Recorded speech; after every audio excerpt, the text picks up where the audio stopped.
Magandang araw Kuya Chris, maging sa lahat ng inyong taga-subaybay. Tawagin niyo na lang po ako sa pangalang dito, Tubong Samar, at kasalukuyang nasa edad na 42. Ang kwentong ibabahagi ko sa inyo ay patungkol sa isang lihim na silid sa isang baryo sa Samar na kinasasangkutan ng aking lola na si Lola Cora. Isang lihim na aking natuklasan sa isang nakapanghihilakbot at nakapaninindig balahibong silid na mayroong kababalaghan at misteryo. Noong araw na hindi pa uso ang teknolohiya at malayo pa sa kabihasnan ng lahat, panahon ng aking kamusmusan, kung saan ay naging matunog ang usap-usapan patungkol sa mga aswang. Isa sa mga lugar na nadawit sa usaping ito ay ang Capiz, maging dito sa Samar, na kasalukuyan kong tinitirahan ngayon. Maraming mga bangkay ang natatagpo ang wala ng lamang loob. Sinasabi ng mga tao na kinain iyon ng mga halimaw o ligaw na aswang. Sinasabing ang mga aswang daw na gumagala sa aming lugar ay walang pinipiling biktima, bata man o matanda. May sakit o wala ay paboritong kainin ng mga aswang. Ang usap-usapang patungkol sa mga aswang ng panahong yon ay nagatid sa akin ng labis na takot sa tuwing sumasapit ang takip silim. Isang araw ay nabalitaan ng aking nanay at tatay na pumanaw ang aking ninong na nakatira sa Maynila. Dahil matalik nilang kaibigan ng aking ninong, nagpasya silang lumuwas upang dumalaw sa burol nito. Bali 1 linggo silang mananatili doon habang ako ay napagkasunduan muna nilang ipagkatiwala kay Lola Cora na taga rito lang din sa Samar. Subalit nakaramdam ako ng lungkot sapagkat ang bahay ni Lola Cora ay malayo sa bahay namin. Nasa liblib na bundok ang kanyang bahay. Walang kapitbahay at talaga namang sukdulan ang katahimikan. Inisip ko ng mga oras na iyon ay baka wala akong makalaro, bunsod ng kawalan ng maraming bata sa nayon na pag-iiwanan sa akin. Inay, gusto ko pong sumama sa inyo. Itay, ayaw ko pong maiwan kay Lola Cora eh. Natatakot po ako sa kanya. Salaysay ko sa aking magulang habang kinakabahan. Subalit hindi man lang nila ako pinapakinggan hanggang sa narating na namin ang istasyon ng bus. Ihahatid na nila ako patungo sa bahay ni Lola Cora. Hindi ko maipaliwanag ang aking nararamdaman ng sandaling iyon sapagkat natatakot ako at hindi sanay na mawalay sa aking magulang. Nakababa na kami ng bus subalit kailangan pa naming maglakad patungo sa liblib na bahay ni Lola. Sinuong namin ang makitid na daan sa gitna ng malawak na kagubatan. Tanging huni ng iba't ibang uri ng hayop ang aming naririnig. Hindi ko maiwasang mapayapos sa aking nanay sa tuwing nakakarinig ako ng nakatatakot na huni ng ibon. Maraming beses na huminto ako sa paglalakad dahil nagugulat ako sa tuwing may angil akong naririnig sa kakahuyang yon. Kaya naman ay kinarga na lamang ako ng aking tatay. Inabutan na kami ng dilim sa may daan, ngunit hindi pa rin namin nararating ang bahay ni Lola Cora. Kinakabahan ako ng mga oras na iyon kahit karga ako ng aking tatay. Hindi kasi mawala sa aking isip ang mga usapan ng mga tao na maraming aswang daw ang naglalagalag sa lugar namin. Habang karga-karga ako ng aking tatay ay hindi ko maiwasan ang lumingon sa paligid. Sa hindi kalayuan ay tila may naaaninag akong matang umiilaw. Medyo madilim na noon at pakiramdam ko ay may kung anong nilalang ang nagmamasid sa amin. Habang tinatahak namin ang daan patungo sa bahay ni Lola Cora, maya-maya lang ay may isang malaki at itim na aso ang nakita kong tumatakbo mula sa aming likuran. Agad kong sinabihan si nanay at tatay sa aking napansin. Agad naman silang lumingon at idinako ang flashlight sa aming likuran. Tama nga na may malaking aso ang humahabol sa amin. Noong una ay hindi sila natakot at inisip lamang nila na isang normal na aso lamang iyon. Ngunit ang aso ay naging korteng tao na pula ang mata. Mahaba ang tenga at may nagkikiskisang pangil. Sa labis na gulat ay napatakbo na lamang si nanay at si tatay habang karga ko. Kahit madapa-dapa na sila sa katatakbo, ay patuloy pa rin sila sa paghakbang. Makalayo lamang sa lugar na yon. Nang matanaw na namin ang munting liwanag mula sa isang bahay, ay nabuhayan kami ng loob. Nabuhayan kami ng pag-asa nang makita naming malapit na kami sa bahay ni Lola. Nang marating ang bahay ay agad na kumatok si nanay at si tatay. Nakiusap sila kay Lola na buksan kaagad ang pinto sapagkat may aswang daw na humahabol sa amin. Sa kabutihang palad ay narinig ni Lola ang katok ni nanay at tatay. Dali-dali niya kaming pinagbuksan ng pintuan. May aswang pong humahabol sa amin. Habol hiningang wika ng aking ina. Anong ginagawa niyo rito?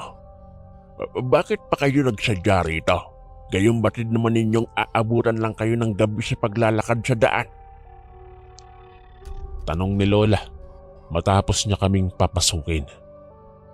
Naroon siya sa may kandado ng pintuan at tinitingnan niya ng maigi ang kandado kung talaga bang maayos ang pagkakasara nun.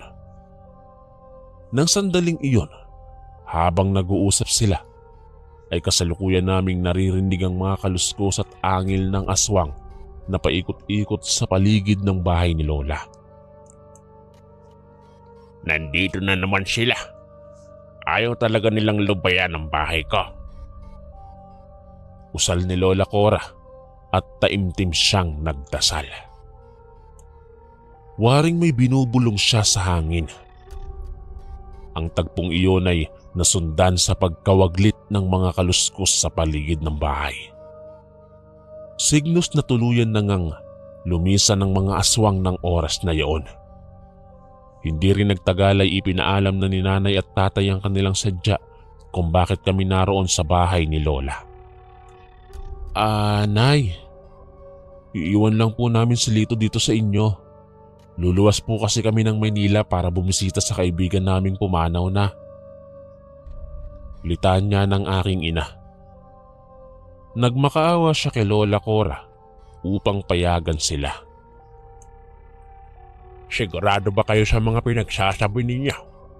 Iiwanan ninyo si Lito sa akin. Alam niyo namang maraming kababalagan sa lugar na ito. Pero bakit dito pa? Sunod-sunod na pagtatanong ni Lola Cora. Kumunot ang kanyang noo habang ang mga mata niya ay naging mabalasik. Kayo lang po kasi ang mas malapit na kamag-anak namin. Sige na, inay. Alam ko naman pong ikaw lang ang may kakayanang alagaan si Lito habang wala kami dito eh. Malaki po ang tiwala ko sa inyo, inay. Muling sambitla ng nanay ko sa kanyang ina. Diyos mio, ano pa bang magagawa ko? Sige na, ngayong nandito na rin naman kayo. Wika ng matanda at ipinukol niya ang nakatatakot niyang tingin sa akin. Pagkatapos nilang magkasundo, ay nagbigay si Lola Cora ng suhestyon. Minabuti niyang sa bahay niya na muna patulugin sina nanay at tatay sapagkat delikado na kung maglalakad pa sila sa labas. Gabi na kasi at masyadong mapanganib. Sapagkat ng panahong iyon ay talamak ang mga aswang na nambibiktima. Pumayag naman ang aking magulang at nagpasyang bukas na lamang sila luluwas ng Maynila. Nang matulog na ang lahat, ay nanatili pa rin akong gising. Hindi ako mapakali sa aking kinahihigaan sapagkat hindi ako sanay sa matigas na higaan. Nangangati rin ako dahil sa uri ng banig na hindi ako sanay. Kasabay ng naririnig kong pitik ng antigong orasan ni Lola, ay nakarinig din ako ng isang malakas na hagikgik mula sa hindi ko matukoy na sulok ng bahay. Hinanap ko si Lola, subalit hindi ko siya makita. Kalaunan ay nakarinig ako ng boses na umaalulong na aso sa labas ng bahay. Sa sobrang takot ay agad akong bumalik sa higaan, sa gitna ni nanay at tatay.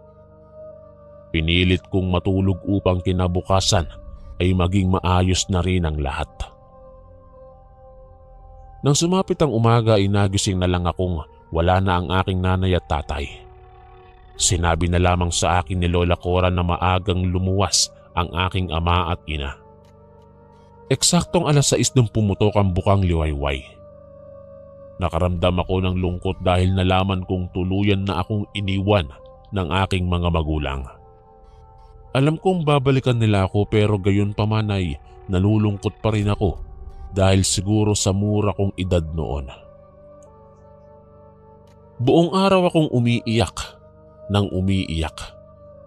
Kaya naman ay nahirapan sa akin si Lola Cora na patahanin ako. Lahat ng kailangan niyang gawin ay ginawa na niya. Pero patuloy lamang ako sa pag-iyak. Tumigil ka na sa kakaiyak mo. Ay ano ka ba namang bata ka? Gabi na. Baka marinig ka ng mga aswang sa labas at puntahan pa tayo rito. Dahil sa narinig kong sinabi ni Lola, ay hininaan ko ang aking boses. Palihim akong humagulgol at nawala ng ganang kumain ng hapunan sapagkat hindi ako sanay sa bahay na yon. Dahil naririndi na sa akin si Lola, naganap siya ng laruang maaari kong laruin, ngunit sa kasamaang palad ay wala siyang makitang laruan ng bata sa kanyang bahay. Hanggang sa lumapit ulit siya sa akin at iniabot niya ang isang kakaibang manika na may karayom pang nakatusok sa ulo nito. Kakaiba ang manikang yun sa lahat ng laruan na aking nakikita. Natutuwa naman ako sapagkat kahit papaano ay nagkaroon ako ng laruan. Lumipas ang ilang oras, ay nagpasya na si Lola na patulugin ako dahil maggagabi na. Ngunit natagpuan lamang ako nito na nakatitig sa isang lumang pintuan ng isa pang kwarto sa kanyang bahay. Binalot kasi ng kuryosidad ang aking isipan at napaisip na lamang ako kung anong meron sa kwartong yon. Apo, matulog ka na. Bawal kang pumunta sa kwartong iyon. Litanya ni Lola habang tinapik niya ang aking balikat. Agad naman akong sumunod kay Lola papasok sa kanyang kwarto. Magkatabi kaming dalawa sa iisang kwarto. Habang pinapatulog niya ako ay isang susi ang umagaw sa aking atensyon. Nakasabit ito sa isang pako at naisip ko na magandang paglaruan ang bagay na yon. Hanggang sa hindi ko na malayang nakapikit na pala ako. Sa kalagitnaan ng aking pagtulog ay bigla akong nagising. Wala na si Lola sa aking tabi. Agad-agad akong bumangon at napansin kong nawala ang laruang manika sa aking tabi. Ang susi naman na nakita kong nakasabit kanina ay nawala na rin sa pinagsasabitan nito. Marahan kong binuksan ang pintuan ng kwartong kinalalagyan ko upang alamin kung nasa labas ba si Lola Cora. Kakaunting siwang pa lang ang aking nabubuksan. Subalit natanaw ko na si Lola na naroong pumasok sa kwartong pinagbawalan niya akong pumasok. Akma na sana akong susunod kay Lola patungo sa pinuntahan niyang kwarto nang biglang may lumagapak sa bubungan ng aming bahay. Nagulat ako sa aking narinig. Nakaramdam ako ng pagkangilo sapagkat may kung anong nilalang sa bubong ng bahay na kinakalmot ang yero. Wari bang gusto nitong buksan ang bubong? Napatakbo ako pabalik sa higaan at nagtalukbong gamit ang kumot. Sunod-sunod na nakarinig ako ng angil ng hindi matukoy na nilalang. Nagkalampagan na ang bubong ng bahay na parabang may nag-aaway doon. Ilang minuto ang itinagal ng ingay na talaga namang labis kong ikinatakot. Kalaunan ay maluwag akong nakahinga nang mawaglit ng ingay. Nang mga oras na iyon ay nalilito na ako sa mga nangyayari. Hindi ko na mawari kung anong misteryo ang meron sa bahay ni Lola. Hindi ko alam kung bakit madalas na may ganoong ingay akong naririnig sa tuwing nagigising ako sa kalagitnaan ng gabi. Isang tanghali ay nagpaalam sa akin si Lola na aalis muna siya upang mamalengke sa bayan. Nangako siya sa akin na maaga siyang babalik. Ngunit nangamba agad ako sapagkat alam kong malayo ang bayan sa bahay na yon. Natatakot akong hindi agad makabalik si Lola. Pero hindi ko siya pinigilan. Pinanghawakan ko na lamang ang kanyang pangako na babalik siya agad bago pa man tuluyang dumilim ang paligid. Kung gabihin man ako sa labas, wag na wag kang magpapapasok dito sa bahay ng taong hindi mo naman kakilala. Hintayin mo akong kumatok at tawagin ka. Bilin sa akin ni Lola. Dahil sa sinabi niya ay kinabahan ako. Mukhang alam kasi ng matanda na hindi agad siya makakauwi dahil malayo ang bayan. Mas kinabahan ako nang umalis na siya. Hanggang tanaw na lamang ako sa papalayo kong lola ng sandaling yaon habang naroon naman ako sa pintuan ng bahay. Matagal akong naghintay sa pintuan. Subalit hindi pa rin nakababalik si Lola. Naisipan kong isarado na lamang yon at pumasok sa kwarto upang matulog. Nagkalkal ako ng mga gamit ni Lola upang sana ay hanapin ang laruang manika na ibinigay niya sa akin noon. Kahit ano man ang aking gawin, ay hindi ko mahanap ang manika. Ang nakita ko ay ang isang susi na batid kong susi upang mabuksan ko ang isang ipinagbabawal na silid sa bahay na iyon. Marahan akong nagtungo sa isang kwarto at pilit na binuksan yon gamit ang hawak kong susi. Nang ganap kong maalis ang kandado ay natuwa ako. Marahan kong tinulak ang pinto na ikinalangit-ngit pa nun. Bumungad sa akin ang mga kakaibang gamit sa loob ng silid na yon. Sa isang lumang mesa ay natanaw ko ang manikang kanina ko pang hinahanap. Hindi ko maipaliwanag kung anong meron sa kwartong yon at para saan ang mga kakaibang gamit na aking nakikita roon. May grupo ng mga botilya akong nakikita. Mga botilyang naglalaman ng mga kakaibang bagay. May mga karayom at mga kakaibang ugat ding naroong nakasilid sa mga bote. May mga mahahabang kuko rin akong nakita na nakasilid sa isang bote. Hindi ko alam kung kuko ng anong hayop yun. Ang isang botelya naman ay may matulis na pangil. Ang pinakaumagaw ng aking atensyon ay ang isang kakaibang libro na hindi ko malaman kung saan yun ginagamit ni Lola. Akma ko na sanang bubuklatin ang aklat nang biglang may kumatok sa pintuan ng bahay. Nagbadali akong lumabas ng bahay at kinandado ang kwartong pinanggalingan ko. Ang susi naman ay mabilis kong ibinulsa. Biglang nawala ang katok na kanina ay narinig ko. Maya-maya lang ay napansin ko na lang na may kung sino ang paikot na naglalakad sa kabuuan ng bahay dahil iyon sa kaluskos o yabag ng mga paa na aking naririnig. Maya-maya lang ulit ay muli na namang may kumatok. Hindi ako umiimik ng oras na yon. Hinihintay ko munang magsalita kung sino man yaong kumakatok sa labas. Naisip ko na baka si Lola iyon. Sabalit naalala ko ang bilin sa akin ni Lola na wag akong magbubukas ng pinto kung hindi ko kakilala ang taong kumakatok sa labas. Ang ginawa ko ay marahan akong humakbang palapit sa pintuan upang pakiramdaman kung sino ang nasa labas. Dala ng kuryosidad ay sinilip ko ang maliit na butas sa dingding, ngunit bigla akong nilamon ng kaba at hilakbot nang mapansin kong madilim na pala sa labas. Tao po. Tao po, may tao po ba riyan? Pwede po bang makahingi ng tubig? Sambit ng taong nasa labas. Kahit ganoon ay hindi pa rin ako nagtiwala. Hindi ko binuksan ang pintuan dala ng naramdaman kong takot. Sa pangalawang pagkakataon ay muling nagwika ang taong nasa labas. Muli itong humingi ng tubig. Nagmamakaawa ulit iyon. Kaya naman ay kumuha ako ng isang baso ng tubig. Akma ko na sanang bubuksan ang pinto nang biglang may lumundag sa bubungan ng bahay. Nang dahil doon ay kinabahan ako. Muntik ko pang mabitiwan ng baso ng tubig dahil sa naramdaman kong gulat. May kung anong naglalakad sa bubong ng bahay.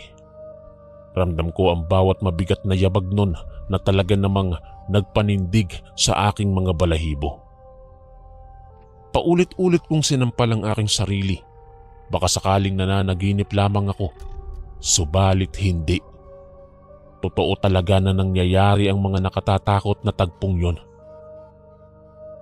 Nawala ang kalampag sa bubong at muli ay may kumatok na naman sa pintuan. Kaboses pa rin ito ng babaeng humihingi ng tubig na maiinom. Dala ng kaba at pagkalito ay hibang kong binuksan ang pintuan upang alamin kung sino ang nagsasalita. Tumambad sa akin ng isang ali na noon ko lamang nakita. Tinanong ako nito kung may kasama ba ako sa bahay na iyon at matapat ko naman siyang sinagot at sinabing wala akong kasama.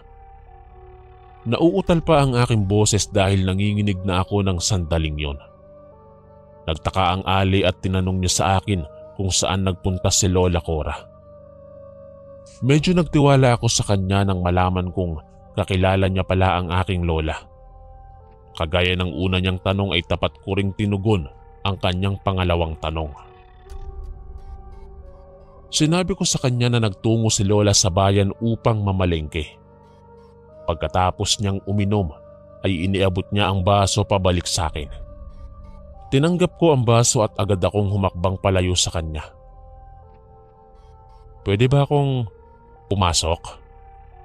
Tanong ng ali. Ang ekspresyon ng kanyang muka ay naging malikot at mababakas sa kanyang mga mata na nagmamasid siya sa loob ng bahay. Ang kanyang bibig ay nanginginig na wari bang maglalabas ng mga mabangis na pangil. Kinabahan ako nang mapansing naging mabalasik ang kanyang muka. Mabagsik ang tingin niya sa akin na wari bang nais niya akong kainin. Dahil sa kakaiba kong napansin sa ali, ay naglakas ako ng loob na itulak ang pintuan.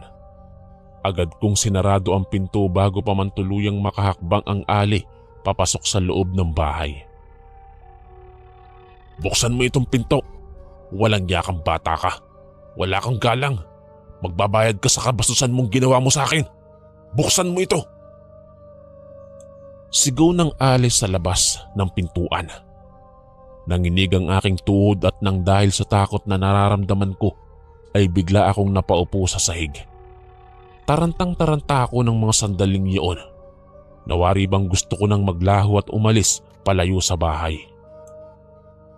Agad akong tumakbo patungo sa kwarto namin ni Lola. Tiniyak ko rin na maayos na nakakandado ito. Ang ali ay sigaw ng sigaw sa labas ng bahay. Pilit niyang sinisira ang pintuan mula sa labas. At maswerte ako dahil hindi niya nagawang wasakin ang pinto roon.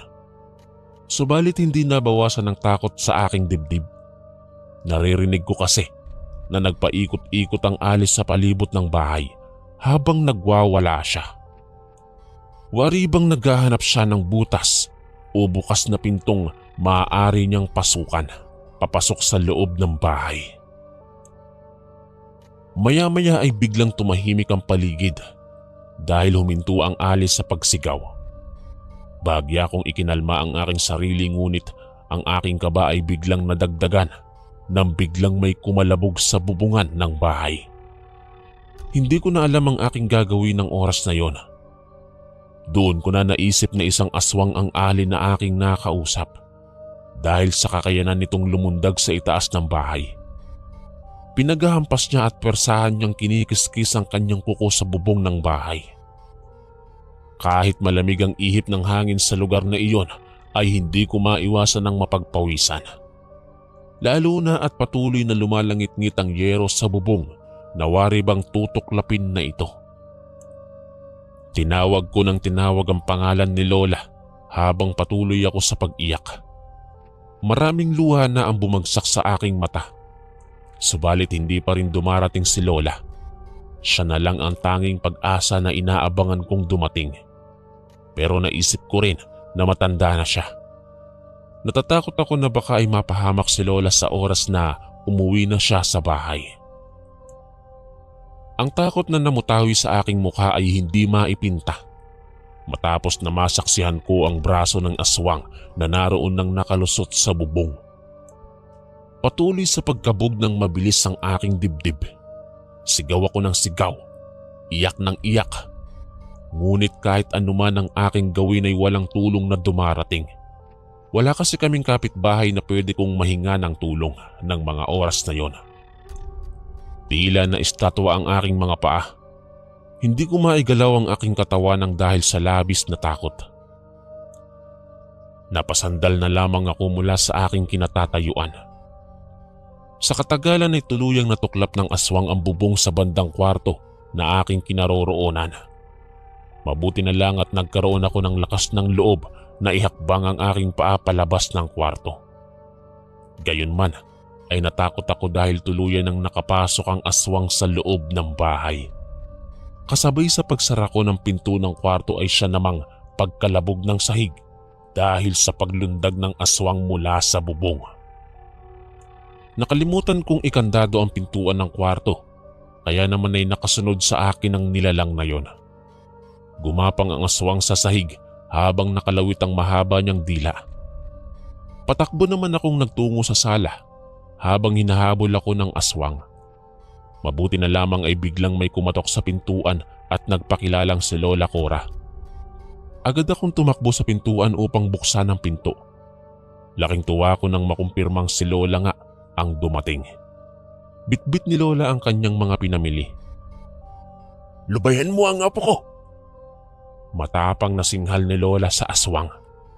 Habang nagkakatitigan si Lola at ang aswang ay paikot silang humahakbang.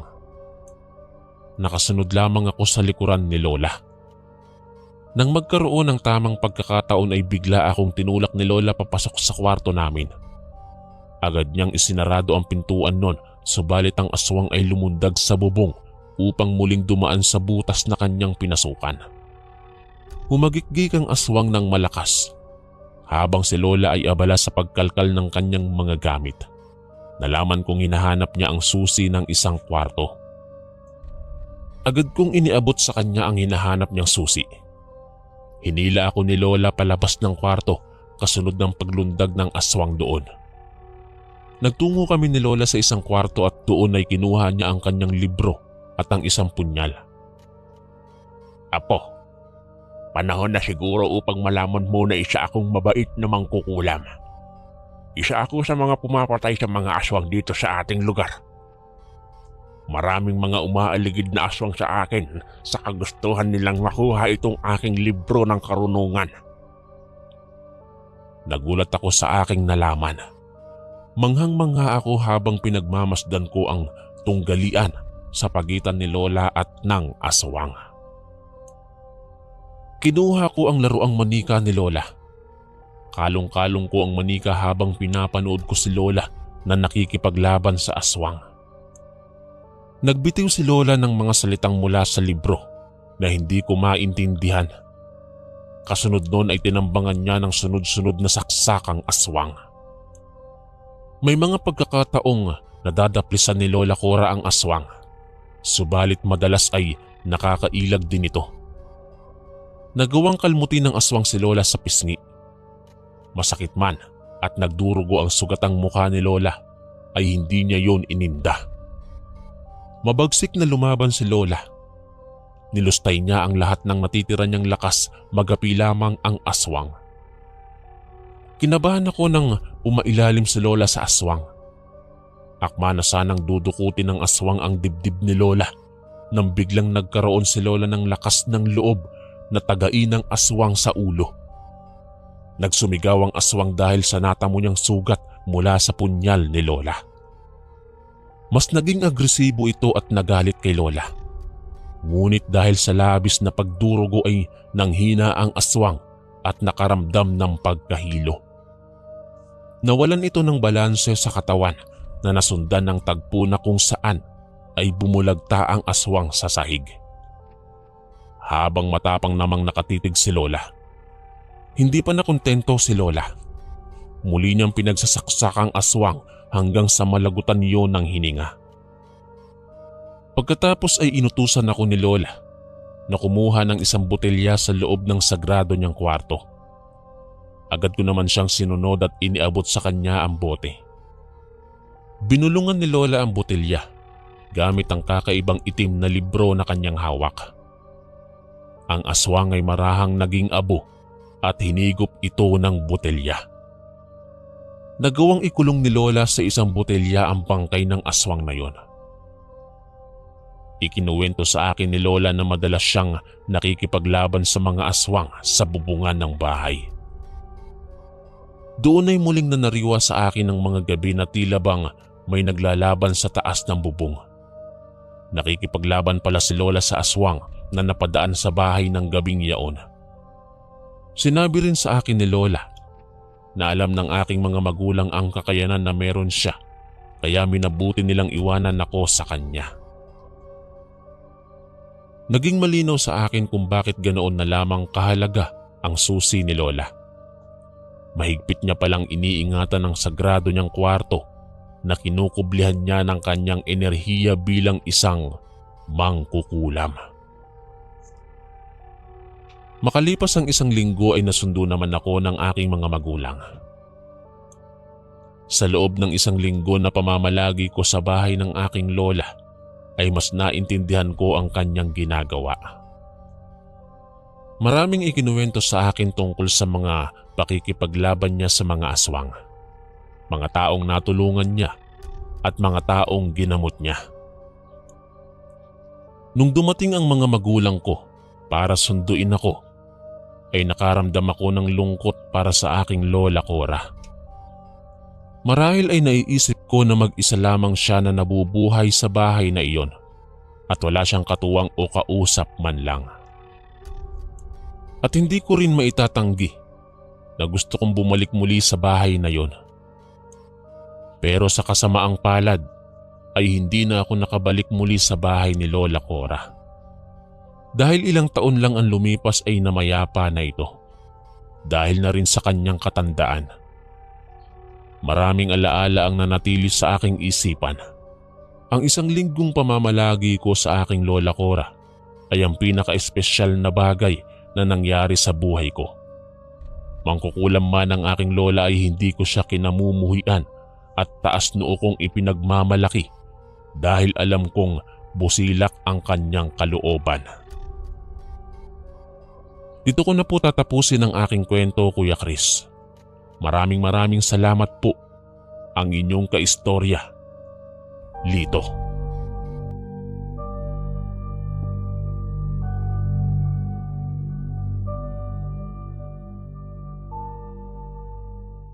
Hello po, Kuya Chris. Magandang araw po sa inyo. Tawagin niyo na lang po ako sa pangalang Rindix.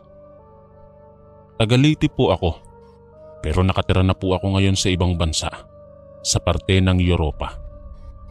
Hindi ko na lang po papangalanan ng lugar. Ito po ay karanasan ng yaya ng bunso naming kapatid. Nangyari po ito noong 1980s sa lugar ng Rowena, Inabanga, Bohol. Tawagin na lang po natin siyang si Yaya Net. Bago po siya naging yaya ng bunsong kapatid namin, ay isa po siyang tagapamahala ng fish pond na malapit lang naman sa kanila. At ito po ay pagmamay-ari ng kapatid ng tatay niya. Araw at gabi ay parati niyang sinisilip ang fish pond. Baka daw po kasi may mga magnanakaw o may mga hayop na maligaw doon sa lugar. Nung mga panahong yon, malapit na daw ang Holy Week. At bukod pa sa pagbabantay ng fish pond, nagsasideline din daw siya sa pagbebenta ng kandila sa harap ng simbahan para pang dagdag kita. Huminto na kasi siya sa pag-aaral dahil sa kapos sa pera at mahirap lang daw talaga ang buhay nila noon. Naging medyo nakaluwag-luwag lang ang tiyahin niya, orang may-ari ng fish pond, dahil nakapag-asawa ito ng foreigner na Mormons galing sa USA. Miyerkules Santo daw yung panahon na yon. Malapit na daw mag 9 PM. Lumabas daw siya sa bahay nila at tiningnan ng fish pond. At may nakita daw siyang tao na tumatakbo papunta sa kakahuyan. At sa tingin niya, parang babae at sobrang bilis daw tumakbo at bigla na lang daw nawala sa dilim. Binaliwala lang daw niya yon dahil baka kasi kaya tumatakbo yon ay nagmamadali na dahil gabi na. Pagdating ng Huwebes Santo, tinignan na naman daw niya ang fish pond at nakita na naman daw niya yung babae na tumatakbo papunta sa kakahuyan at nawala na naman ito bigla. Habang naglalakad siya, bigla na lang daw may naapakan siya at pagtingin niya, patay daw na aso. Wakwak ang katawan at wala ng ulo. Sobrang natakot daw siya at tinawag niya ang papa at mama niya at sumama din daw ang kuya niya. Sa gulat ng mga magulang niya, napasigaw daw ang mama niya at may mga kapitbahay daw silang pumunta doon sa lugar para makita ang patay na aso. Yung iba ay sinabi na kawatan daw ang gumawa nun. Hindi lang daw natuloy sa pagkuha ng aso dahil dumating si Yaya Net. Yung iba sinabi na baka daw malaking hayop, pero ang sabi ng iba, baka daw wakwak dahil wala daw ang laman ng tiyan ng aso. Tumindig daw ang balahibo ni Yaya at natakot sa nangyari. Kinabukasan, Biyernes Santo, balak daw niya na hindi tignan ng fish pond dahil sa nangyari. Pero wala siyang magawa at tumuloy pa rin siya sa pag-check sa fish pond. At wala naman daw siyang nakitang tao or hayop at bumalik siya sa bahay para makatulog na. Mga bandang hating gabi nang nagising siya para umihi. At pagkatapos nun, binuksan niya ang bintana para makasilip saglit doon sa fish pond. At sa hindi kalayuan, may nakita siyang tao na mahaba ang buhok na nakaluhod at nakatalikod. Nagmadali daw siyang lumabas sa bahay at dahan-dahan na naglakad para hindi siya mahalata dahil sa tingin niya ay magnanakaw yun. Nung nakalapit na daw siya sa tao na nakatalikod, ay tinawag daw niya yon. "Hoy! Unsa imong gibuhat diya? Hoy! Anong ginagawa mo dyan?" Sa Tagalog. Bigla na lang daw humarap sa kanya at dinakma siya at nang pangbuno silang dalawa. Hindi daw niya masyadong makita ang mukha kasi natatakpan ng buhok, pero nakita daw niya ang mga mahahabang kuko. Hinawakan daw niya ang buhok para makaganti at nakita niya ang mukha na mukha naman daw tao. Pero pula ang mga mata at ang haba ng ngipin. Hindi naman daw siya nakagat, pero marami na daw ang kalmot ang mukha niya at braso niya dahil ito yung ginawa niyang panangga. Bigla na lang daw tumakbo ang aswang at nakita niya ang tatay na hinampas pala ng malaking kahoy ang ulo at katawan ng aswang. At ang sabi ng tatay niya ay lumingon pa daw saglit sa kanila bago tuluyang umalis papunta sa kakahuyan ng nilalang. Mabilis daw yung mga pangyayari at hindi niya namalayan na bigla na lang siyang natumba at nahimatay. Paggising niya kinabukasan, ang dami ng mga nilagay sa mukha niya. Mga gamot at kung ano-ano pang mga nilagay doon. Sabi daw ng tatay niya, Nakita daw sila na nagpapambuno sa aswang. Nakita daw sila na nagpapambuno ng aswang dahil sinundan pala daw siya ng tatay niya kasi hating gabi na. Pagkatapos ay lumabas pa din siya. Buti na lang daw ay nakita agad siya ng tatay niya at kinuha yung kahoy na panggatong at ang sabi pa ng tatay niya ay talagang nilakasan daw niya ang paghampas sa ulo ng aswang. Dahil ang balak niya ay talagang patayin ang aswang. Ang daming taong pumunta sa bahay nila para makita si Yaya Net kung anong nangyari sa kanya. At natakot din daw ang mga tao dahil may aswang pala na gumagala sa lugar nila na hindi nila nalalaman. Natakot daw ang mga tao at kumalat sa barangay nila at simula nun wala nang lumabas ng bahay paggabi na. Pwera na lang daw kung marami kayong kasama at may mga dalang itak. Pagkalipas ng mga ilang araw, bumuti na ang sugat sa mukha at braso ni Yaya Net at hindi na nila nakita ang aswang ulit at wala na daw silang balita kung saan na napunta. Pagkalipas ng mga ilang buwan, may nabalitaan daw sila sa kabilang barangay na may aswang daw na napaslang ang mga barangay tanod at pulis. Matagal na pala daw nilang minamanmanan ng aswang dun sa kabilang barangay dahil marami daw ang mga hayop nila na bigla na lang namamatay at wakwak ang katawan. Mga manok, baboy, aso at kung ano pang hayop ang nabibiktima.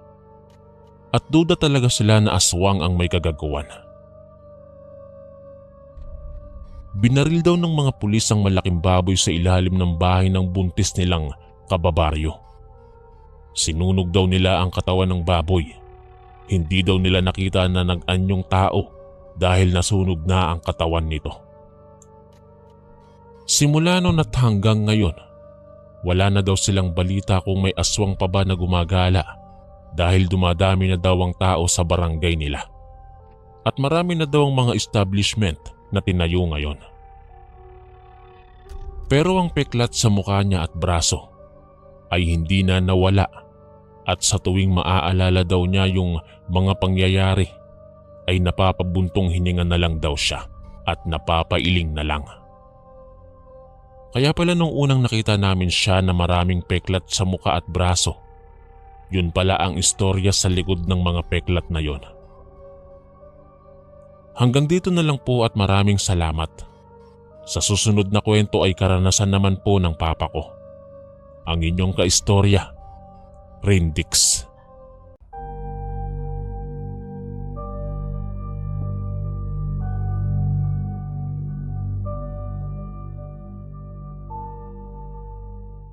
Magandang araw sa inyong lahat.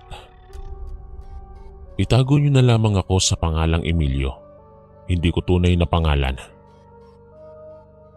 Ang kwentong aking ibabahagi ngayon ay patungkol sa kataksilang ginawa ng aking lolo sa kanyang ama. Bata pa lamang si lolo ay namulat na siya sa mga usaping aswang. Isang mahusay na albularyo ang kanyang ama. Nilalapitan ng mga taong nagpapagamot. Bata pa lamang ang aking lolo ay hindi niya na naabutang buhay ang kanyang ina. Sa kadahilanang namatay daw iyon, bunsod ng mga misteryong bumabalot sa kanilang bahay na pumapagitna sa mga naglalakihang punong kahoy. Naengkanto raw ang kanyang ina. Noong mga panahong yon ay baguhang albularyo pa lamang ang kanyang ama. Ang pagkamatay ng kanyang ina ang nagtulak sa ama ni lolo upang maging mahusay itong albularyo. Hindi malinaw sa isipan ni lolo kung paanong napapagaling ng kanyang ama ang mga taong nagkakasakit. Hanggang sa isang araw ay natanto niyang nagmumula pala sa isang mutya ang kapangyarihan ng aking ama. Tay, ano po ang hiwagang nakakublis sa batong kwintas-kwintas mo? Tanong ni lolo sa kanyang ama. Malagkit ang titig ni lolo sa kwintas. Wari bang nais niyang angkinin yon? Ito ba anak? Alam mo bang labis ang paghihirap ng aking dinanas makuha lang ito? Noong humalik ang kidlat sa pusod ng kagubatan, marami ang mga nilalang ng dilim ang nagtangkang makuha itong mutya ng kidlat. Isa ako sa mga nakipag-agawan makuha lamang itong mutyang kwintas ko ngayon. Nang dahil dito, mas naging mahusay ako sa paggagamot at nakokontra ko na rin ang mga sakit na gawa ng mga engkanto. Kapag nawala sa akin ang mutya, tiyak na kamatayan ang kahahantungan ko. Nariyan lamang sa paligid ang mga nilalang ng dilim. Inaabangan ako. Maraming nilalang ng dilim ang galit sa akin dahil gusto nilang angkinin ang mutya. Ito ang dahilan kung bakit nila pinatay ang iyong ina. Nagulat, namangha, at kinilabutan din si Lolo noong marinig niya ang salaysay ng kanyang ama. Nalungkot at namuo ang galit sa kanyang dibdib nung malaman niya ang dahilan sa pagkamatay ng kanyang ina. Naging dahilan iyon kung bakit mas naging interesado siyang makuha ang mutya ng kidlat. Gusto ni Lolo na siya ang pupuksa sa mga nilalang ng dilim. Nais niyang ipaghiganti ang kanyang ina. Inisip niya nung mga oras na iyon na kung mapapasa kanya ang mutya ay tiyak na magiging mahusay rin siya higit pa sa mga ordinaryong tao. Magagawa niya na ang makipagtunggali sa mga engkanto. Pwede ko po bang hiramin ang mutyang iyan, Tay? Tulad niyo po kasi, gusto ko rin pong maging mahusay sa pagpapagaling ng sakit. Hiling ni Lolo sa kanyang ama. Ngunit hindi siya pinayagan dahil ayon sa kanyang ama ay mapanganib daw ang mutya. Ang sino mang nagmamay-ari ng mutya ay itinuturing ng mga nilalang ng dilim bilang isang kaaway. Hindi pinansin ni Lolo ang saad ng kanyang ama. Taglay ng aking lolo ang pagiging sutil at inamin niya sa akin na siya yaong tipo ng batang hindi ganoon kasunurin sa magulang. Kaya naman noong sumapit ang dilim, gumawa si Lolo ng kwintas na may peking mutya. Habang mahimbing ang tulog ng kanyang ama, marahan at maingat niyang kinuha ang mutyang kwintas nito at ipinalit niya roon ang peking kwintas. Masaya siyang nagtungo sa kanyang kwarto tangan ng mutya. Maya-maya lang ay nakaramdam siya ng bigat ng enerhiya sa paligid. Naramdaman niya na tila may kabayong paikot-ikot na tumatakbo sa paligid ng kanilang bahay. Humahalinghing pa iyon habang nagpapakawala ng magkakasunod na mababagsik na yabag. Ayon kay Lolo, tikba lang daw ang naririnig niyang paikot-ikot sa kanilang bahay ng gabing yon. Aminado si Lolo na labis siyang natakot. Sinilip niya ang kanyang ama na naroong natutulog sa munting sala ng kanilang bahay na yari lamang sa mahihinang materyales. Mahimbing ang tulog ng kanyang ama. Nagtataka si Lolo kung bakit siya lang ang nakakarinig ng tumatakbong tikbalang. Yun pala ang isa sa dahilan kung bakit ayaw ng kanyang ama na ipahiramang mutya. Ang makapigil hiningang tagpong yun ay nasundan pa sa paglawis-wis ng mga sangat dahon sa paligid. Lumakas ang puwersa ng hangin na naging dahilan kung bakit nabuksan ang bintana sa kwarto ni Lolo na kung saan ay yari lamang sa sawali ang pinto. Kinatagpo ng hangin ang ilong ni Lolo. Nalangap niya ang samyo ng liryo, isang mabangong bulaklak na pangpatay. Ang malamig na hangin na pumasok sa kwarto ni Lolo ay waring may dalang samyo ng engkanto. "Lubayan niyo ako!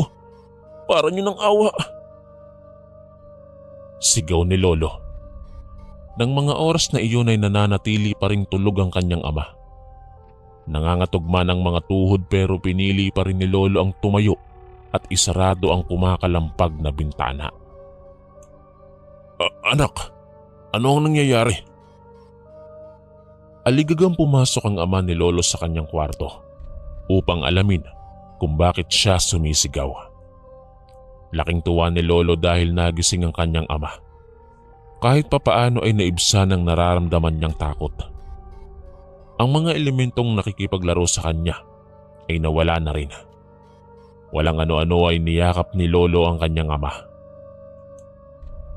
Ang sama po ng panaginip ko, Tay. Pagsisinungaling na usal ni Lolo habang pasikreto niyang inilalagay sa kanyang bulsa ang mutya. Magkatabi na silang natulog ng kanyang ama. Bago umidlip ay pinakiramdaman ni Lolo ang paligid ng kanilang bahay. Nakarinig siya ng mga atungal at bulong na parabang inaabangan sila sa labas. Ipinaubayan na lamang ni Lolo sa mutya ang buhay nilang mag-ama. Hindi niya na masyadong pinansin ang mga kaluskos sa paligid na tanging siya lamang ang nakakarinig. Alaunan ay nakatulog na siya ng mahimbing. Nang siya ay magising kinabukasan, wala na sa kanyang tabi ang kanyang ama. Tiningnan ni Lolo ang labas sa palibot ng kanilang bahay, ngunit wala roon ang kanyang ama. Tanging nakita niya roon ay ang mga bakas ng paa ng kabayo. "Tay, nasan ka? Tay?" Kahit anong sigaw o tawag ni Lolo ay hindi sumasagot ang kanyang ama. Nagtungo siya sa kanilang kusina at napansin niyang wala roon ang itak ng kanyang ama. Nangangahulugang umalis ang kanyang ama upang mangahoy. Nagpasya si Lolo na sundan ng kanyang ama sa kagubatan. Sa kanyang paglalakad ay hindi niya pa rin matagpuan ang kanyang ama. Ilang beses niya iyong tinawag ngunit walang sumasagot. Maya-maya pa, nakarinig si Lolo ng malamig na sigaw. Iniisip niya na baka iyon ay tugon ng kanyang ama. Wala siyang kaalam-alam na pinaglalaruan lamang siya ng mga engkanto sa kagubatang yon. Hindi niya maihakbang ng maayos ang kanyang mga paa dahil pakiramdam niya ay may mga matang nakamasid sa kanya. Umihip ng malakas ang hangin na naging dahilan sa paglawiswisan ng mga sanga at dahon.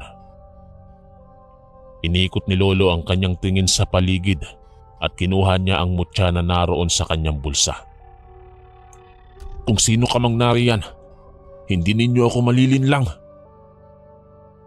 Sigaw ni Lolo habang nakataas ang kanyang kanang kamay na may hawak na kwintas na mutya. Maya-maya pa'y huminto ang malakas na hangin. "Mga duwag naman pala kayo!"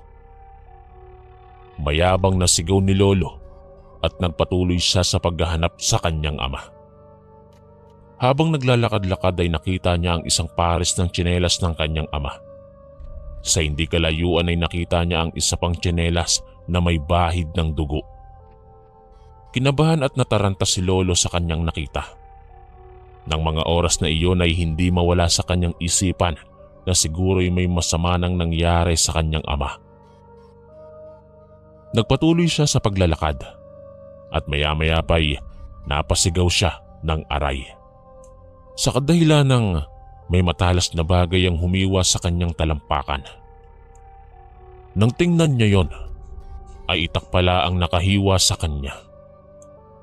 Lalo pang kinabahan si Lolo nang mapansin niyang iyon pala ang itak ng kanyang ama. Pinulot niya iyon mula roon sa marahong lupa at hiniwa ni Lolo ang suot niyang damit at ibinigkis niya sa kanyang sugat sa paa. Ang ilang mga dugong sumirit mula sa sugat ni Lolo ay puminta sa mga tuyong dahon. Maya-maya pa, isang puting baboy ramo ang nakita ni Lolo. Dala ang itak ay hinabol niya ang kakaibang baboy ramo. Mainam din daw kasi iyon na pang-ulam. Nakaramdam na rin kasi si Lolo ng gutom ng mga oras na yon dahil hindi pa siya nag-uumagahan. Subalit nagulat siya nang pumasok sa loob ng puno ng kahoy ang baboy ramo. Kinusot niya ang kanyang mga mata at saka niya muling tiningnan ang punong pinasukan ng baboy. Isang ordinaryong puno lamang pala. Inisip niya na lamang na baka ay pinaglalaruan lamang siya ng sarili niyang guni-guni. Siguro ay hallucination lamang iyon, lalo't gutom na siya. "Tay, nasan ka na?" Paulit-ulit pa ring tinatawag ni Lolo ang kanyang ama. Maya-maya lang napansin niyang pabalik-balik lamang siya sa lugar na kanyang dinadaanan. Naisip niyang natitikbalang na siya. Kaagad niyang binaligtad ang kanyang damit. Muli ay umihip na naman ang malakas ang hangin na naging dahilan sa pagliparan ng mga tuyong dahon sa paligid ni Lolo. Mas bumilis pa ang ikot ng hangin na lumilikha na tila isang ipo-ipo. Kasabay noon ay ang pagtakbo ng tikbalang paikot sa kinatatayuan ni Lolo. Sinubukan ni Lolo na maitarak sa tikbalang ang tangan niyang itak sa pamamagitan ng pagbato ng itak. Ngunit sa bilis ng ikot ng tikbalang ay bumaon lamang sa punong kahoy ang itak. "Kung talagang matapang ka, lumapit ka sa akin." Sambit na paghahamon ni Lolo habang itinataas niya ang mutya. Hindi magawang lumapit ng tikbalang sapagkat natatakot sila sa tuwing hawak ng isang tao ang mutya. Natatakot ang mga nilalang ng dilim dahil ayon sa kanila ay sumasapi raw ang enerhiya ng mutya sa enerhiyang meron ng tao. Mabilis na kumaripas ang tikbalang palayo kay Lolo. Makukuha lamang ng mga engkanto o aswang ang mutya kung walang nagmamay-ari nun. Sa oras na mapasa kamay nila ang mutya ay lumalakas ang kanilang kapangyarihan. Bagay na iniiwasan ni Lolo na mangyari. Sa patuloy na paghahanap ni Lolo sa kanyang ama, napadpad siya sa isang ilog.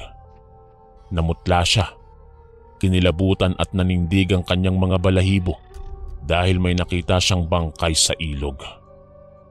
Bangkay na tanging mga putlang paa lamang ang makikita, sapagkat ang kalahating katawan nito ay nakalubog sa tubig. Malakas ang paniniwala niya na iyon ang kanyang ama. Upang kumpirmahin ang kanyang hinala ay iniahon niya sa ilog ang bangkay. Nang maiahon ni Lolo ang bangkay ay hindi niya agad nakita ang mukha nito dahil may sakong nakatakip sa ulo ng bangkay. Marahan niyang inialis ang sakong nakasuot sa ulo ng bangkay at doon ay nagunahan sa pagtulo ang kanyang mga luha nang makumpirmang iyon nga ang kanyang ama. Sa paligid ng ilog ay may mga bakas ng paa ng kabayo. Nangangahulugan na tikbalang ang pumatay sa kanyang ama. Sumigaw si Lolo at nagwala na naging dahilan sa pagliparan ng mga ibong na bulabog. Maya-maya pa ay muling nagpakita sa kanya ang puting baboy ramo. Sa sobrang galit ay nagawa niyang maitarak doon ang itak. Ang bangkay ng baboy ramo ay naging babae at humalo sa hangin ang abo. Gusto pang gumanti ni Lolo pero hindi na lumalapit sa kanya ang mga nilalang ng dilim dahil sa kwintas na mutya. Labis siyang nagsisisi kung bakit niya ninakaw ang mutya ng kanyang ama. Inilibing niya ang kanyang ama ng puno ng pagsisisi at pighati. Walang katapusang paghingi ng tawad ang kanyang sinasamo habang tinatabunan niya ng lupa ang kanyang kawawang ama. Lumipas ang mahabang panahon. Napagdesisyonan niyang sundan niya na lamang ang yapak ng kanyang ama. Naging isang ganap na albularyo siya at dahil sa paraang iyon ay nagagawa niyang kalabanin o sugpuin ang itim na kapangyarihan ng mga engkanto at ilan pang masasamang kapangyarihan. Dito ko na po tatapusin ang kwentong karanasan ng aking lolo. Isang kasaysayan sa kanyang buhay na kanyang pinagsisisihan dahil sa kanyang nagawa. Isang pangyayaring hindi niya malilimutan magpakailanman. Hanggang dito na lamang po at maraming salamat. Lubos na gumagalang, Emilio.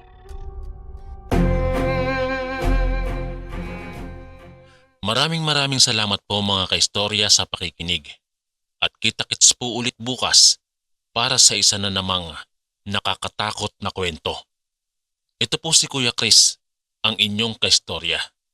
God bless po at ingat po lagi.